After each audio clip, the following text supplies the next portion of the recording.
Good morning, everybody. We're going to go ahead and get started.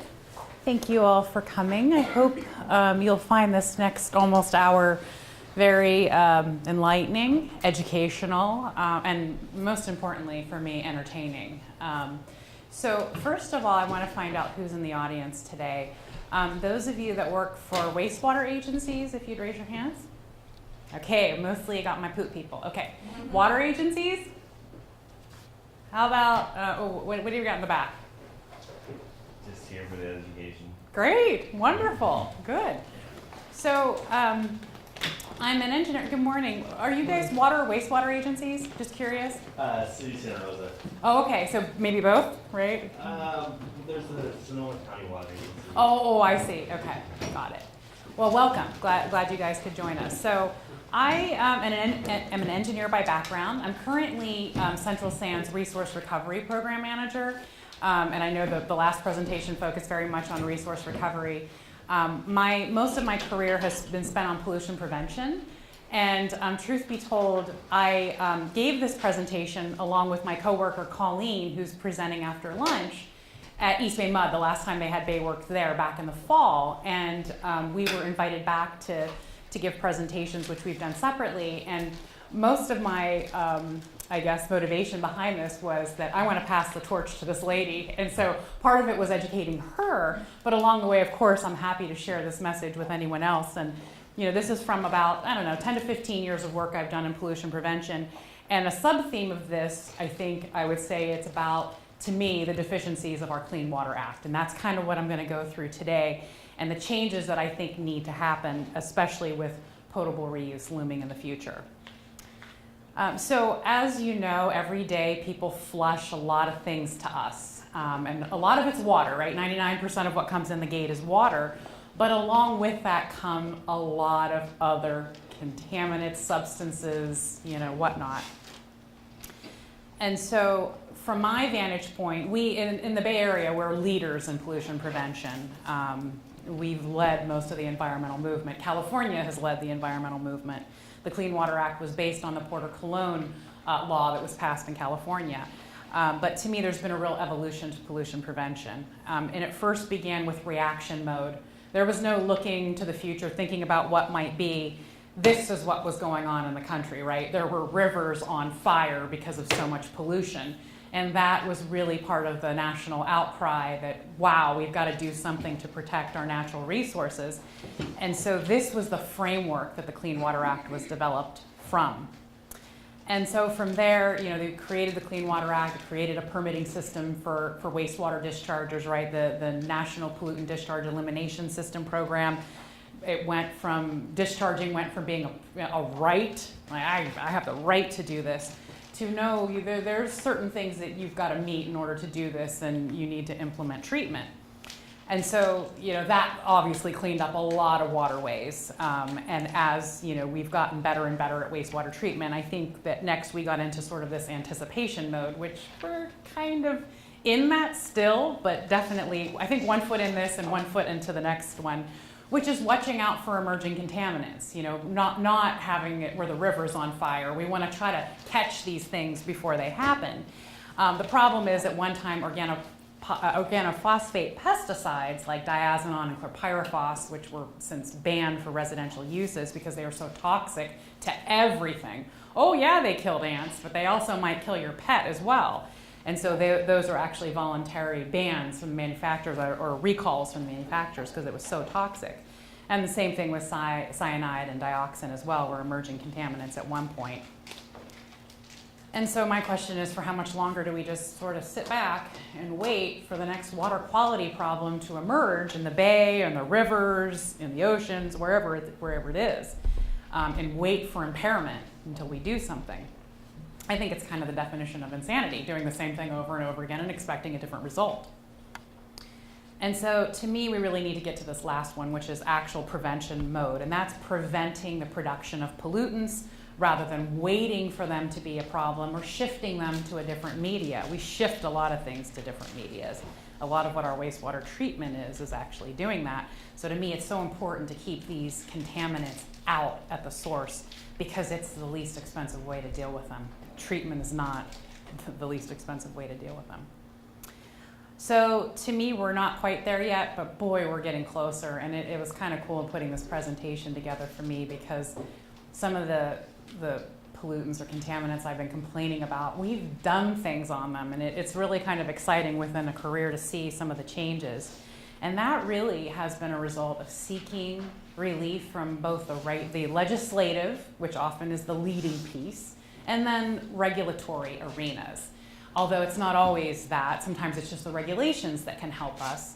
And really, this last bullet point says it's about shifting that regulation upstream, because by the time it arrives at the gate of our treatment plants, what can we do? What are our options, right? We either install more treatment or we go upstream and make some magic happen, right? And we keep it out of our systems somehow. So to me, we need to push it even further up. In the European Union, they have the REACH program, and that's how they permit chemicals. And there, everything is guilty until proven innocent. No, you have to demonstrate to us that this is not going to create a water quality or downstream impact. Whereas here, it's like, oh, that's fine. Come on in. You know, we'll see how it goes.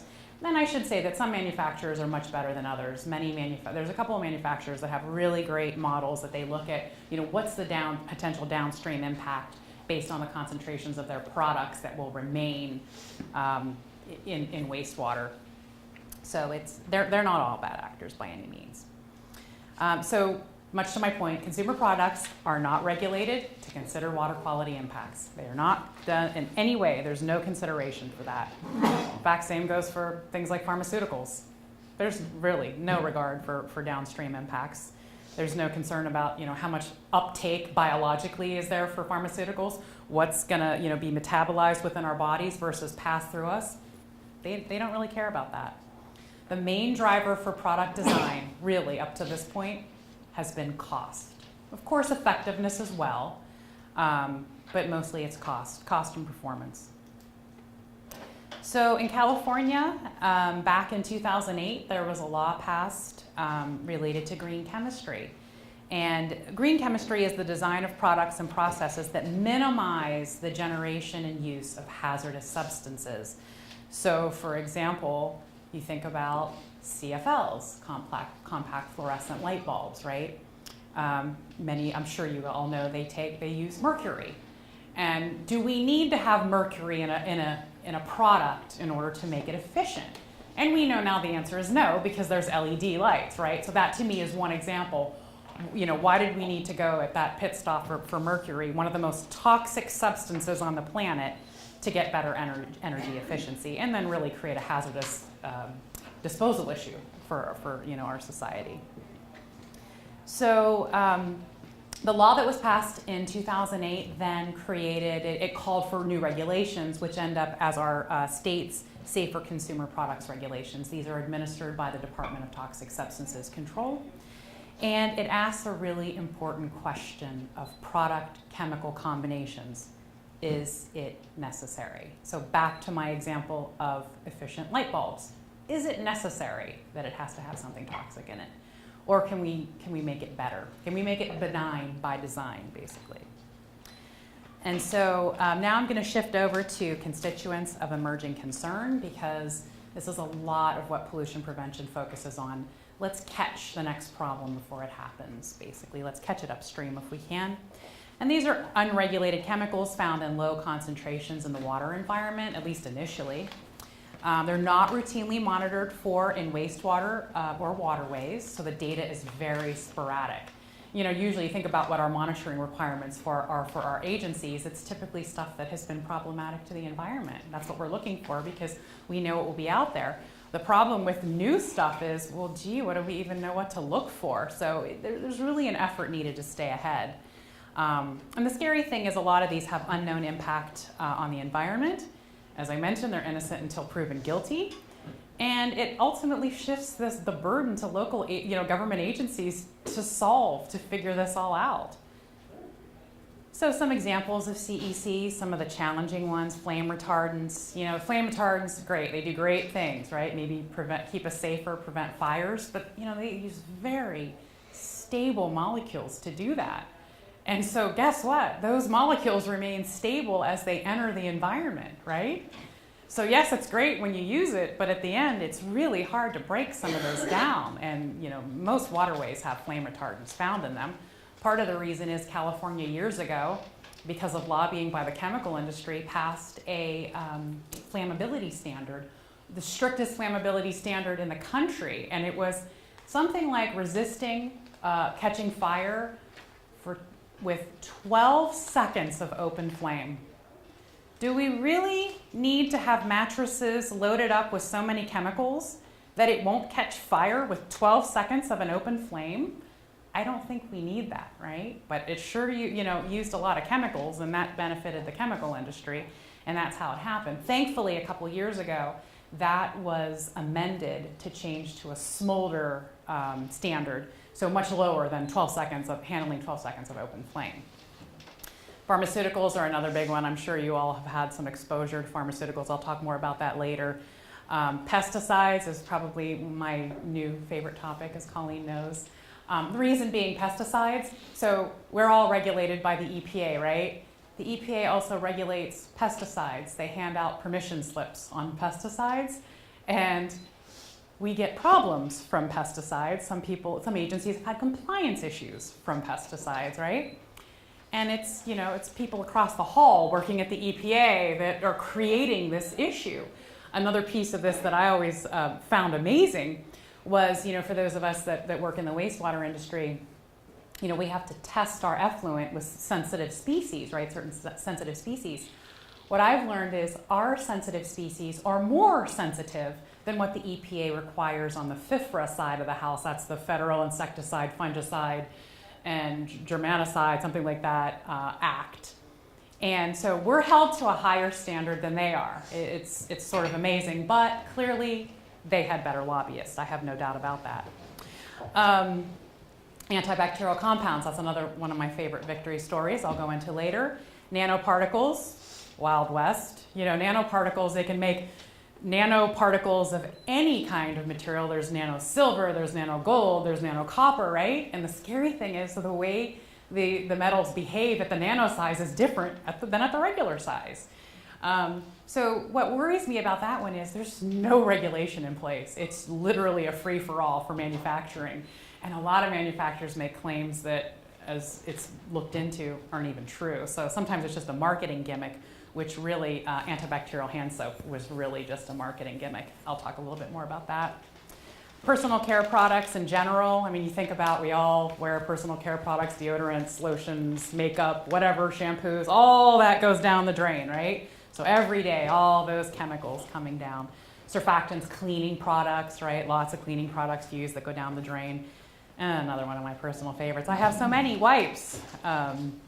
Wipes has been a fun one. Hopefully you all know that California just introduced legislation. We'll see what happens. Of course, the industry has been lobbying hard, but we'll see what happens. It's being sponsored by CASA, the California Association of Sanitation Agencies. So why worry about CECs now? I'm sure you all know it's because of improved analytical techniques. We can really see down to these parts per trillion thresholds and really start to see these accumulations happening in the environment before the river's on fire. So that's a good thing about those tools. Kind of also scary, some CECs are not following the traditional dose response, meaning more of the chemical, you'll see more of the response. That's not always the case. Sometimes we're seeing effects at low levels that aren't there at higher levels. So it's a little bit scary. And our industry has seen this play out over and over. It's the new products introduced, and then it can create a problem downstream. There's some major effort to change it. So again, let's just stop that cycle before it happens. And so when feasible, our industry, especially in the Bay Area, we're not waiting until impact is demonstrated to take action, and that's what I hope to share with you today. To me, this is our challenge. These are the issues. We have a limited ability to remove CECs. You think about the secondary treatment standards that were developed as part of the Clean Water Act. A lot of these chemicals didn't even exist in the world when those regulations and those standards were written, right? What are our treatment plants, mostly secondary treatment plants, designed to remove? Human waste, maybe some cleaning chemicals that happen to get broken down, surfactants, whatnot. But it wasn't a focus on pharmaceuticals and all these other different products, pesticides, chemicals, and whatnot. So there's a little bit of a miss, right? So we discharge into surface waters, right? And with that go those residues of whatever chemicals we can't remove. And in addition, these pass through into our byproducts that come out of our treatment plants, right? Whether it's recycled water, biosolids, and it can impact those projects. So I would say how we approach constituents of emerging concern is we become aware of study results. Oftentimes it's studies from Europe because they're a bit ahead of us on this topic. And then we do an evaluation. What are our sources? You know, where's this coming from?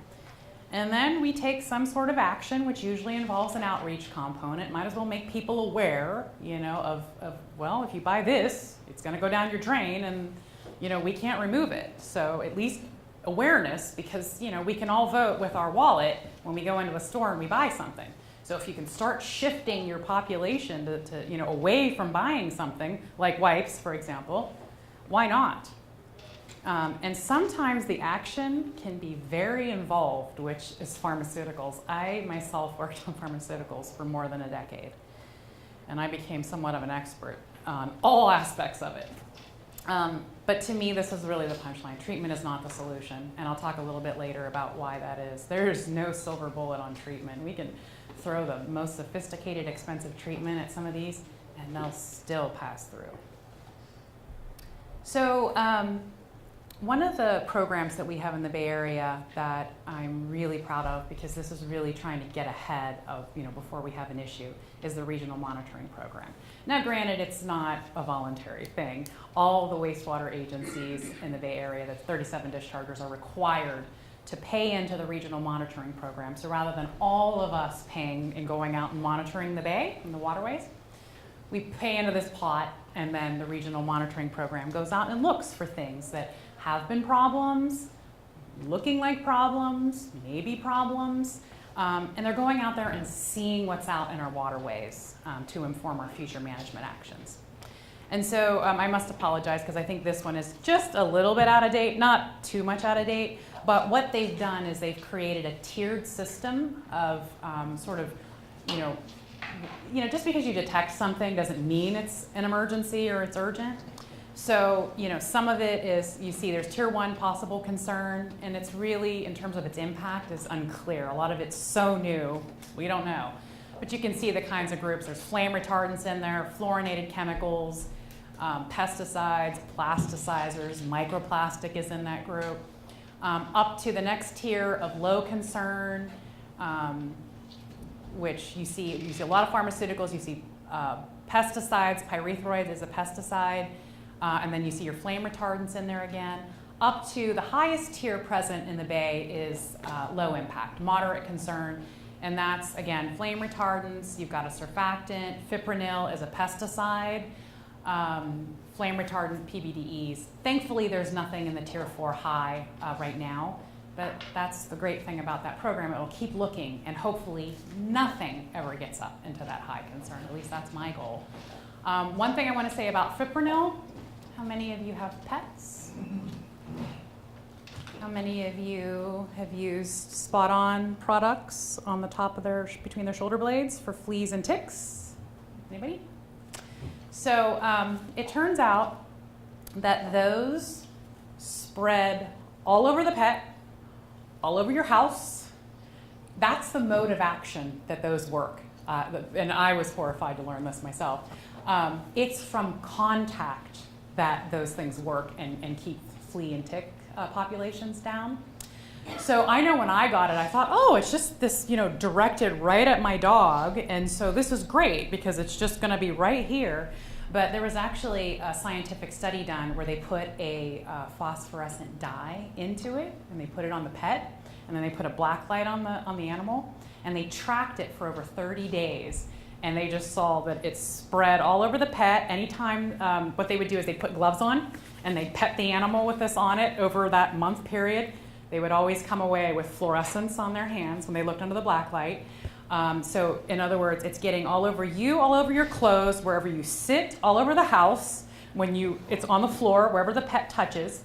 And when you wash your clothes, when you mop your floors and that water goes down the drain, that's carrying those concentrations with it down the drain. So our latest message on that is go to chewables to direct that into your pet so that it's applied directly to your pet. It doesn't expose anybody in your household, kids, to those pesticides. But that's one that I'd like to give a word of caution on because to me that's not obvious. Yes? The steer chart, Mhm. is it out by the regional monitoring program? Yeah, this is the San Francisco Estuary Institute runs the regional monitoring program. So if you look on their website, I'm sure they'll have the latest and greatest one on this. Yeah, good question. So I want to give you some success stories because I communicate a lot of gloom and doom, but I also like to counter with some success stories. So this was one of my favorites, Samsung silver ion washing machine. So silver was a pollutant that I would say used to be a problem years ago, mostly from developing film.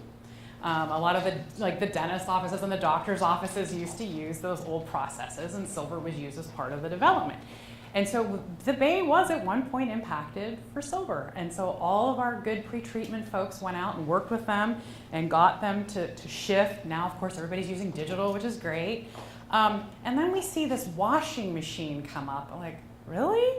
We need silver in our washing machines to make them work? And you see the advertisements. It was like, if you can't see, those are like little silver nano particles all over everything, supposed to make everybody feel comfortable because you've got silver now on you.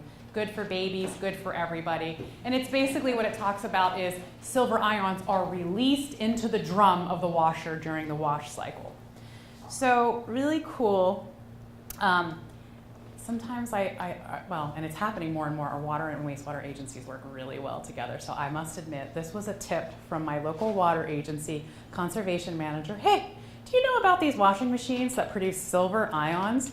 Yeah, well, they're on our list for rebates, so we're basically encouraging them by offering this rebate, right? And so because it met efficiency standards, it got on the Bay Area rebate list. So in May of 2007, BACWA, the Bay Area Clean Water Agencies, sent a letter to the Bay Area Water Supply and Conservation Agencies requesting that their members not provide a rebate on this machine to incentivize it. And they agreed. And so this action impacted Bay Area sales so significantly that I started getting calls from their engineers going, oh, it really doesn't do that? We were just kidding, basically. And my response was, yeah, go ahead and participate in the EPA's regulatory process for pesticides because they were essentially making pesticidal claims. And they, again, brought this product to market without any regulation whatsoever. And so now what happens on the Bay Area's rebate list is one of the questions, here's part of my work right here, people, added a column to this rebate list, use a silver ion technology ? And so we have stopped incentivizing the use of those washing machines.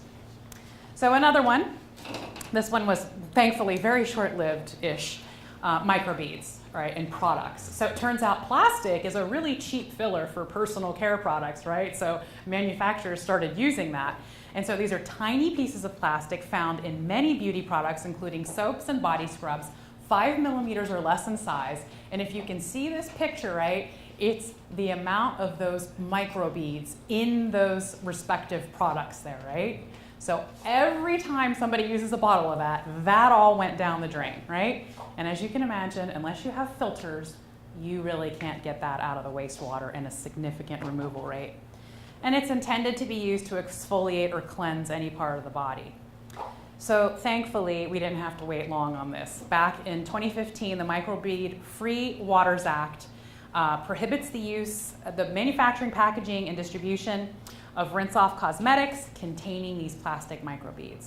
And of course, we had to give the manufacturers time. So the deadlines for rinse-off cosmetics were July 1, 2017 to stop manufacturing, and then a year later to stop the introduction or delivery interstate.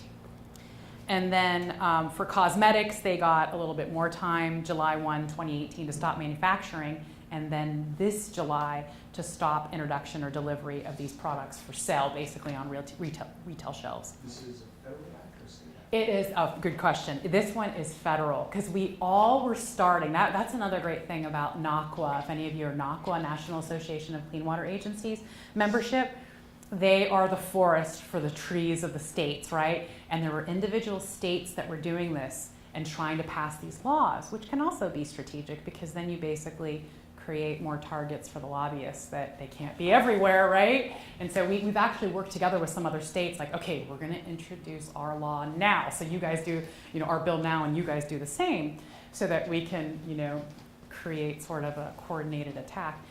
And so then there was a realization that, wow, rather than all of our states doing, these individual bills, why don't we have a federal law that will cover all of our states? And so that is what happened. And amazingly, we were able to pass the law on the national level, which is great. I have so many favorites. Here's another one, triclosan. So triclosan used to be the most common antibacterial agent in hand soap. It was an active ingredient actually in many consumer products, many more than I had ever even realized. As you see here, we're talking everything from Band-Aids to dish soap to toothpaste to there's even Clearasil for your skin. You've got it in deodorant. I also know that they make some toilets with it impregnated into the porcelain, basically. They put this stuff in everything.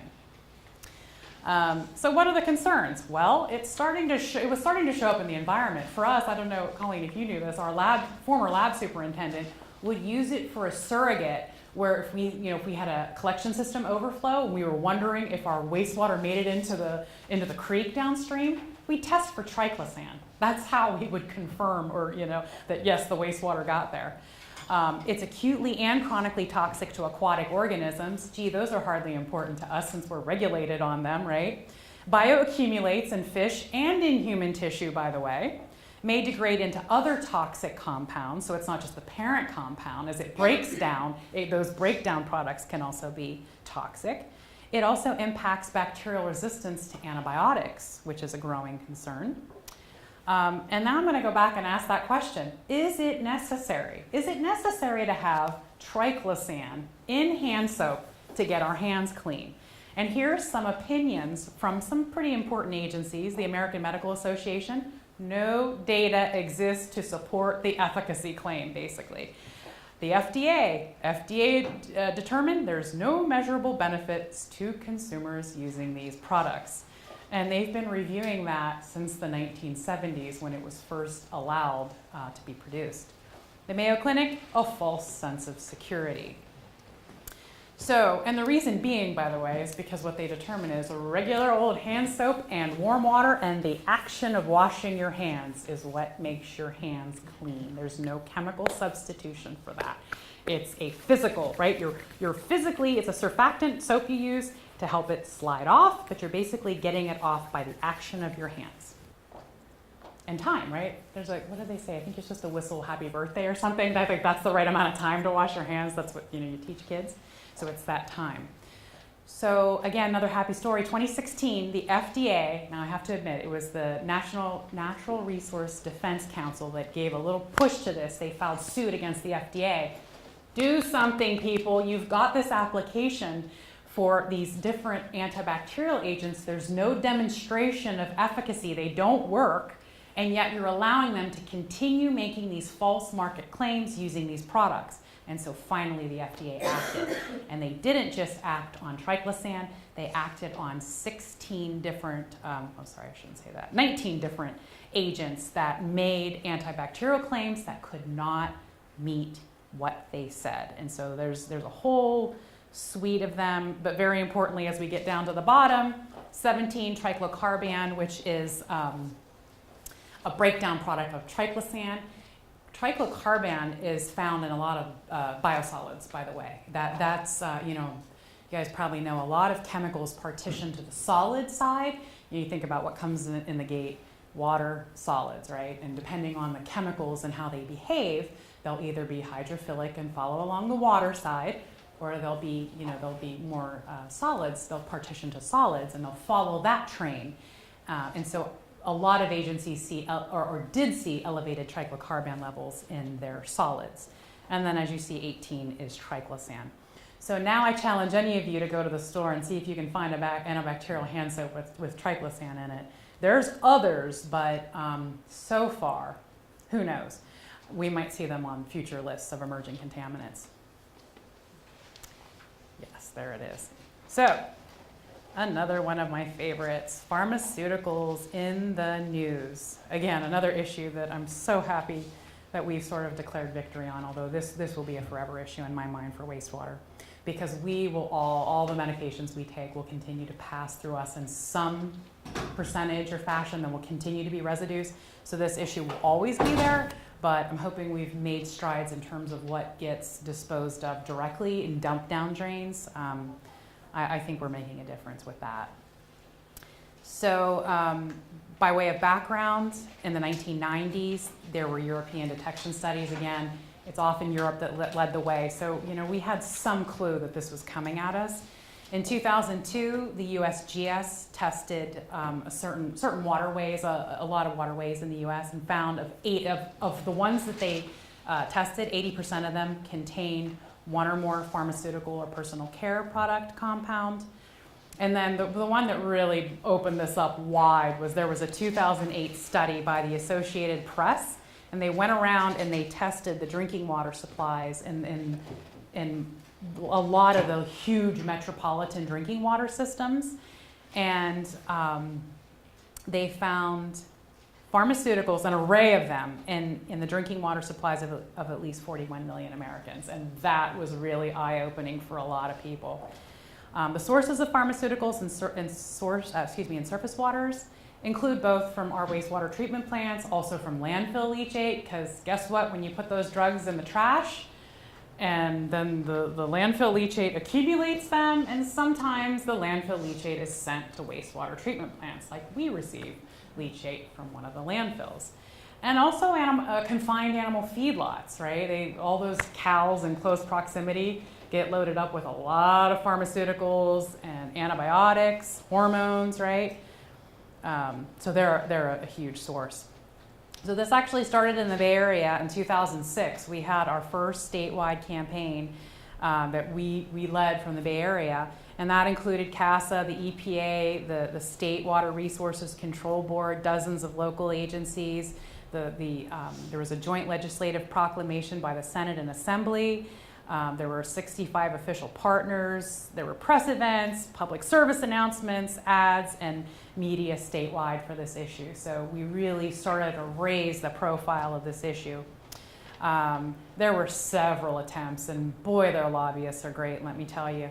SB 966 was going to start out to get, mandatory collection of pharmaceuticals by the manufacturers.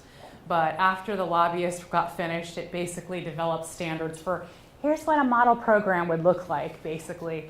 And so we did not, get victory at that time. It took a lot more work. And what we realized about that one, it was going to take a groundswell. It was going to have to come from the bottom up. And so what ended up happening is Alameda County, who I'm so proud of, led the way by passing the first ordinance in the country in July of 2012 to require just that. The manufacturers have to set up and pay for the collection of unwanted and expired pharmaceuticals.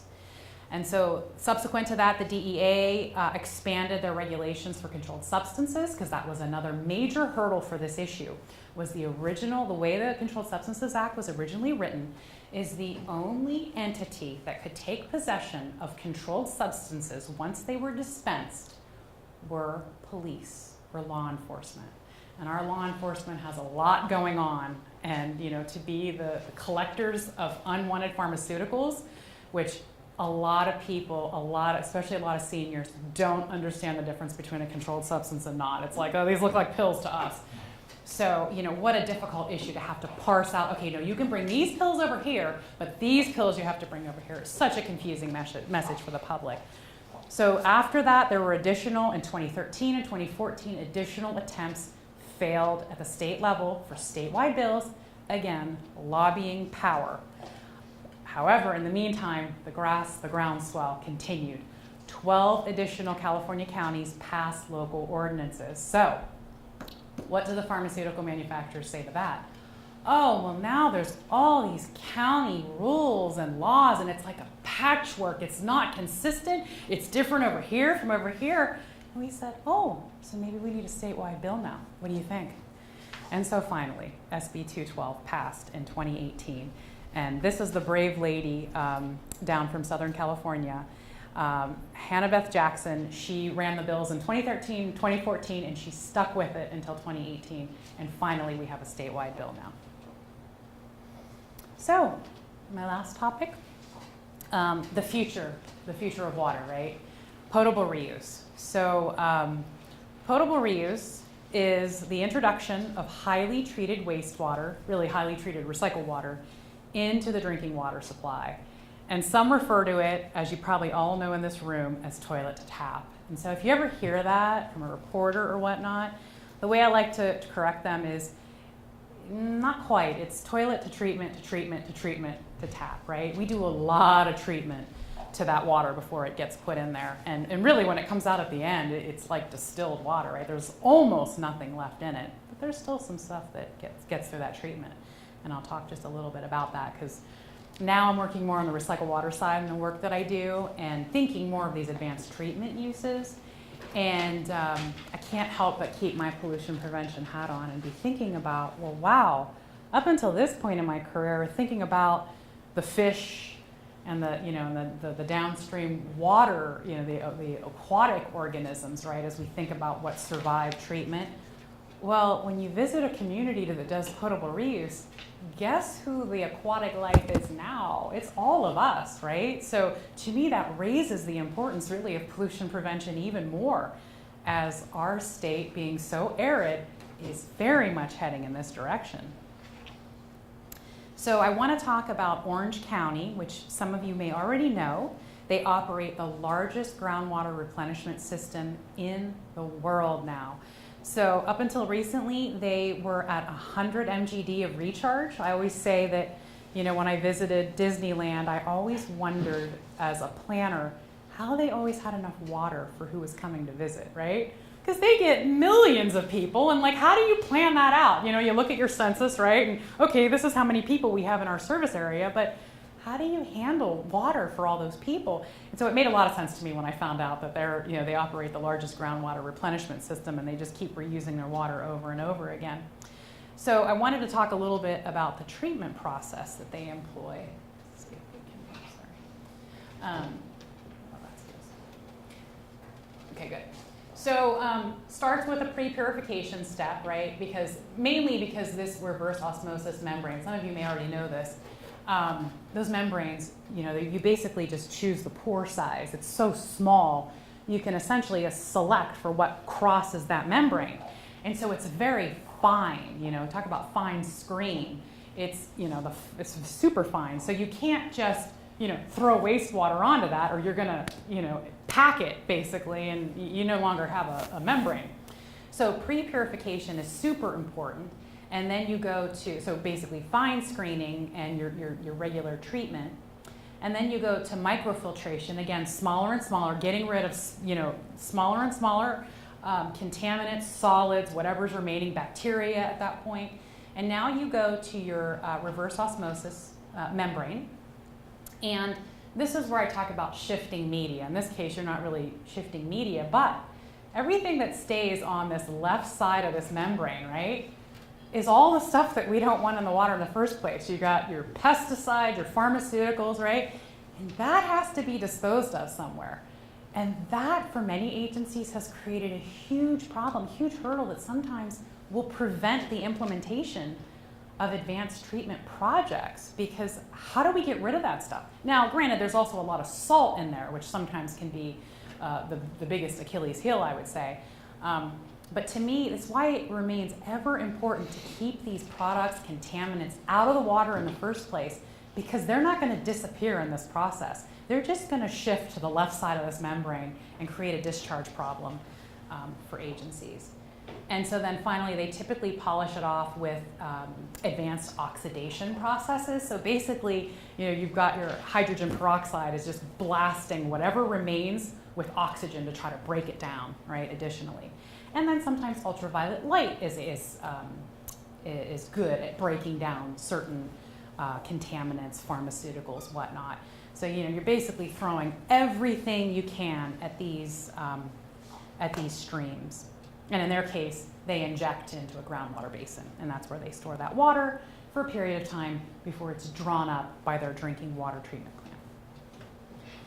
So what makes it through reverse osmosis membranes? And this is a new-ish topic of study, lots of research on it. What I've learned so far is it's compounds with low molecular weight, they're able to get through, and neutral charge. So they just sort of slip on by. One example that I've learned about is acetone. That's something that slips through these treatment processes. Anybody know something made of acetone? 100% acetone? Nail polish remover. Anybody ever think about how many nail salons you have in your service area every day with ladies and guys getting their nails done and acetone going down the drain, right?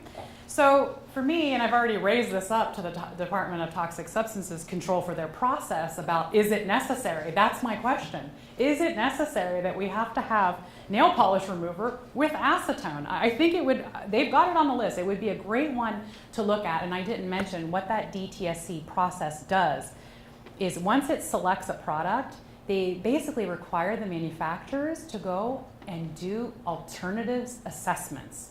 And so they see, can you make another product that will work the way this one did and that, is not, I'm sure there's some sort of cost consideration for them. And so they've gotten through, now as you can imagine, there's a human health component and then there's environmental.